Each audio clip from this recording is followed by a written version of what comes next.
Alors à distance, il faut être encore plus attentif que d'habitude. Vous savez, tout au début de l'échange. Avoir le projet de capter comment va le client, vraiment.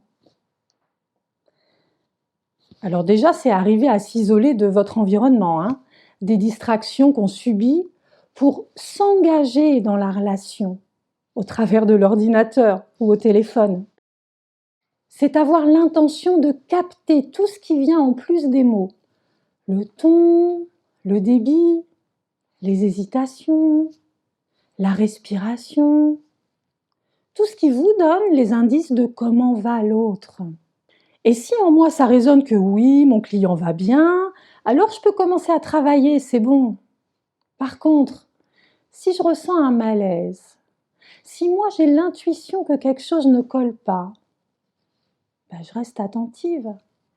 Et si effectivement le client montre du stress ou de la colère ou n'a pas le recul nécessaire sur sa situation, eh bien là, mettons-nous à sa place. De quoi avons-nous besoin quand on est stressé, confus? Là, il faut laisser la pression redescendre. Sinon, vous risquez de dépenser de l'énergie et du temps, alors que là, il ne peut pas entendre votre client. Et l'émotion, elle va redescendre quand le client, il se sent compris. Alors compris avec votre tête, bien sûr, mais compris avec votre cœur aussi. Et une fois l'émotion entendue, déposée, le client est soulagé, au moins en partie, et peut commencer à réfléchir plus sereinement. Alors, s'il vous plaît, faites attention à vous. Comprendre, ça n'est pas vous laisser submerger par l'émotion de l'autre, vous laisser envahir.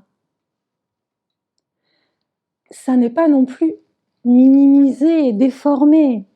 Non. Comprendre, c'est laisser s'exprimer sans juger. C'est comme dire à l'émotion, je ressens la nuance de ce que tu exprimes là, maintenant, et je comprends pourquoi. Et c'est comme dire au client, c'est légitime pour vous de ressentir ça maintenant, dans ce que vous êtes en train de vivre. Et là, la pression retombe et laisse la place à la réflexion. Alors, vous pouvez amener le client à réfléchir plus sereinement. Et c'est ça, apporter du soutien au client. Le comprendre sa situation factuelle et l'amener à prendre les bonnes décisions pour lui.